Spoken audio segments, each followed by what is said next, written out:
right. Going back to Thursday night, Hawthorn's win over Carlton, the source of intrigue, the forward set up, Joey, and Cal Shadir has caught your eye on. Yeah, we posed a question on First Crack Preview with the 4 tools. What does it look like? I think now, for me, I've seen 2 games and I've seen enough to say this is the big 3 that will take them to September. Cal Shadir, Mitch Lewis and Jack Gunston. Unfortunately for Mabior Chol, I know he's kicked a lot of goals.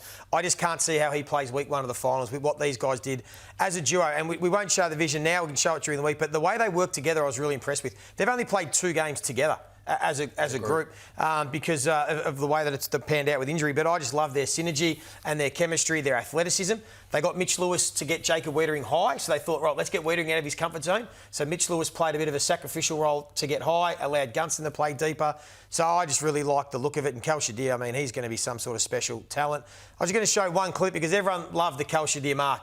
And he took that hanger on Sam Doherty. And everyone goes, how did he get a run and jump? Well, these are the little things. And these are the little things that matter in September. So watch Mitch Lewis right in the corner of your screen. Watch what he does. He basically hugs the 2 boys and says, there you go, Calsh. I know you can run and jump. I'll give you a free run at it. And they're the little things that matter, that show that you're thinking about the team, little heads-up plays. That's why they're a smart football team. They've got a lot of heads-up players there and worth showing. What about the Blues, King? Well, the discussion's going to be about the coach in the back half of the year. There's no doubt about that. And it's one thing to teach them and it's one thing for them to learn it.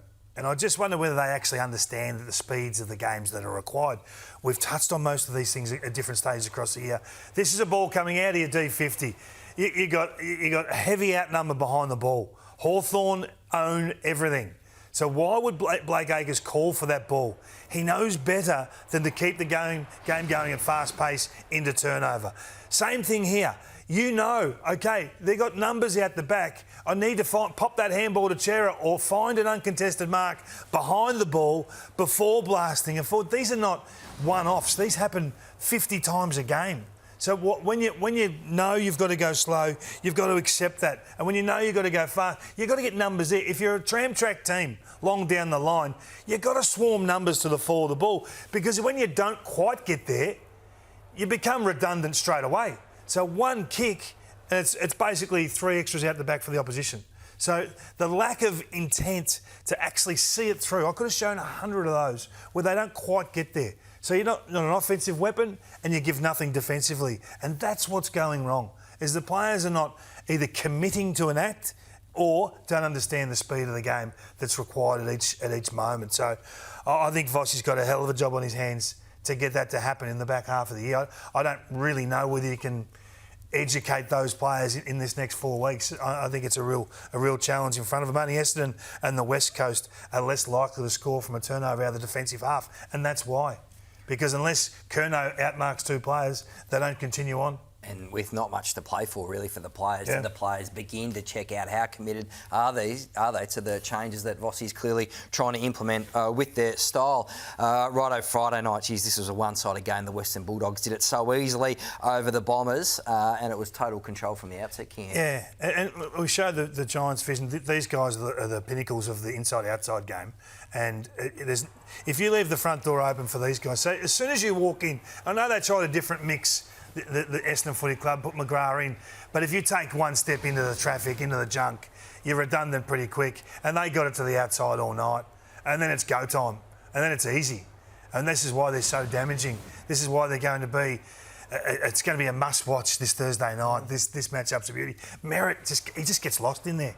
I just don't know whether you can continue with him as a midfielder. Same thing again here. Are you going in? Are you holding? As soon as you take a false step, you're gone. And they step out the front. So this is why they create so much damage, and it's all from stoppage. We know that. They're the number 1 damaging team from stoppage in the competition. They've got some work to do on turnover, but this is going to be a threat. If they do happen to make the finals, Joey, they will have won a stack of games in a row, so they'll be in good form.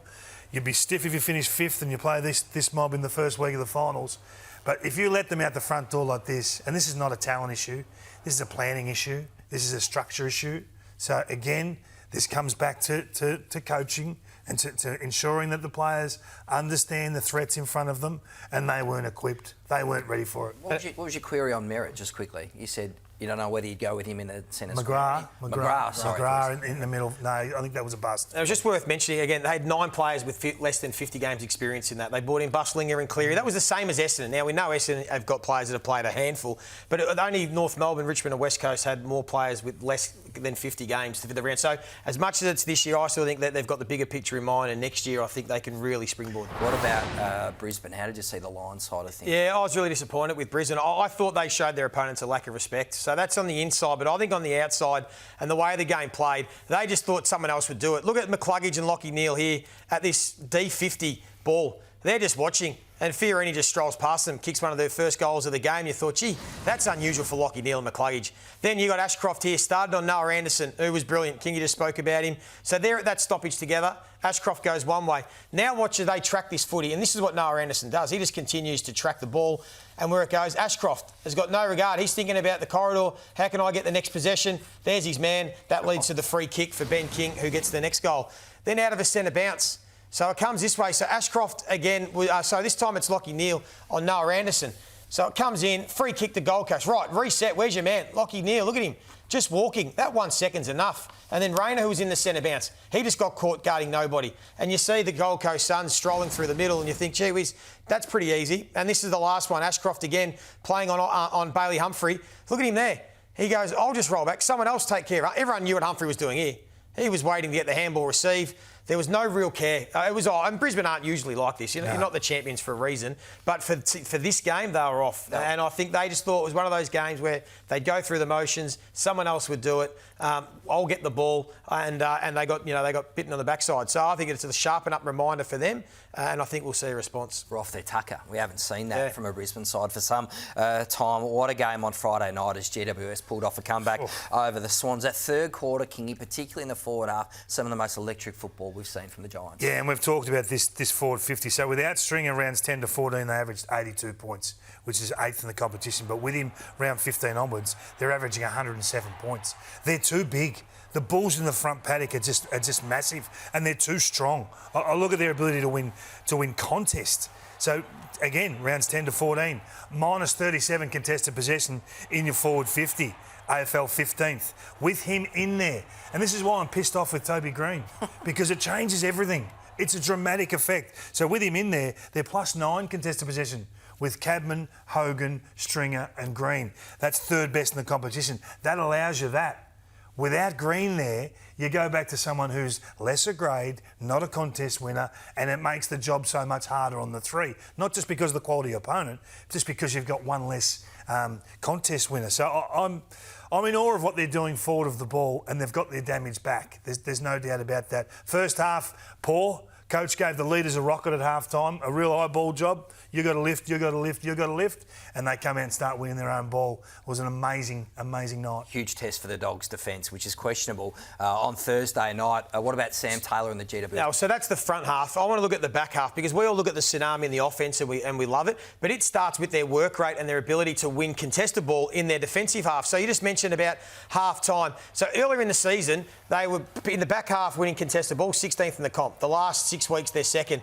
And you can see what they do here. They started outnumbering in the second half of this game. They worked back into their defensive half. So this is in their D50. You can see all the numbers that are back there. Look at them all. So it comes off the back of their work rate to defend first.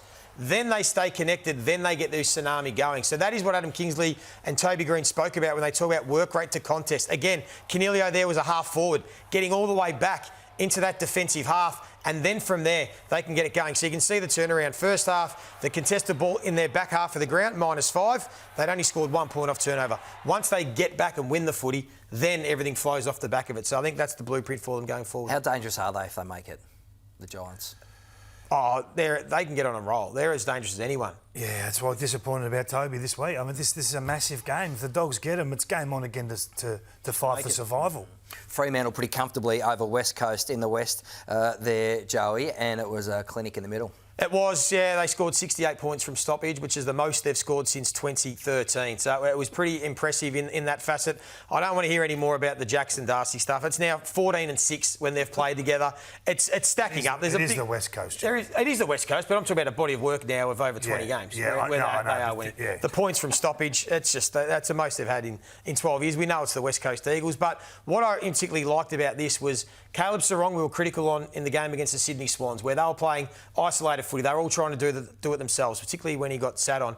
But in this game, he was being more selfless. He said it's about the we, not me, and he was blocking for his teammates. He was letting the others reap the reward. So there he is with Brody Hoff, just a little screen, which allows Brayshaw to come out the front and they get a great clearance and they get really good looks. So this is the evolution of a leader and a play. Here he's running a decoy. That hit's not going to him, but he runs that pattern to draw two of them, which allows Brayshaw and Young to be able to get involved and get a really good centre clearance. And then a forward 50 stoppage, just enough to block for Tim Kelly, who then panics and grabs the jumper, a tug of the jumper, and Hayden Young gets the goal. So, we were critical a few weeks ago, so I think he deserves credit for the adjustment. He didn't get all the accolades with his game, but he helped his team put on a big score. Now, continuing this discussion, it's time for health. Is your best player thanks to HBF Health Insurance, because Hayden Young, a man you've been very strong on all season, Kingy, really is the cream on that cake for Freo. Yeah. Do you agree that he's their best player? Yep. Yeah, I think it's becoming consensus now, isn't it? And I just think the strength and conditioning departments have got a lot of pressure on them at the moment. And we talked about the returning, 4 or 5 that are going to have a major say in the back half of the year. But he's their number one priority. I mean, how they get this guy to September, does he have to play all games? I just wonder whether he might need a rest after just getting back rolling, the impact of playing. So in the 35 minutes he played last week against Collingwood, he was number 2 rated player on the ground. And you can see on the weekend, 74 minutes of footy and number 2 rated player on the ground, obviously won the medal. His importance can't be understated. He's a point of difference. He can play anywhere. That's why we like. I mean, we saw what Nasiah did today. I could see him doing that. I could see him go to full forward and having that sort of impact on a game late. So how they handle him is critical, given the hamstring issues of the start of the season. Most important hamstring in the game. He's had 3 hamstring injuries already, including the surgery. So it's a great point you make.